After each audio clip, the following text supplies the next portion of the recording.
పండగలే high power ఉల్లాసం high power ఉత్సాహం high power ఆరోగ్యం హై పవర్ ఆనందం గుంటూరు వారి XXL మరియు హై పవర్ హార్స్ దేశవాళీ మినపగుళ్ళు బంధాలు అనుబంధాలు మరింత దృఢంగా మరింత బలంగా. పవన్ కళ్యాణ్ చిన్న కుమారుడు మార్క్ శంకర్ పవనోవిచ్ గాయపడ్డాడు.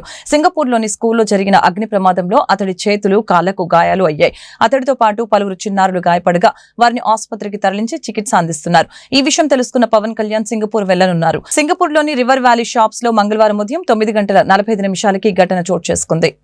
ఈ భవనంలో చిన్నారులకి క్యాంపు నిర్వహిస్తున్నారు. 2-3 అంతస్తుల్లో మంటలు చెలరేగాయి. సమాచారం అందుకున్న సింగపూర్ సివిల్ డిఫెన్స్ ఫోర్స్ ఘటనా స్థలానికి చేరుకుని సహాయక చర్యలు చేపట్టింది.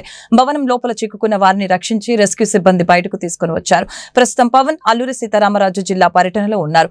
కార్యక్రమాలను రద్దు చేసుకుని సింగపూర్ వెళ్లాలని పార్టీ నేతలు ఆయనకు సూచించారు.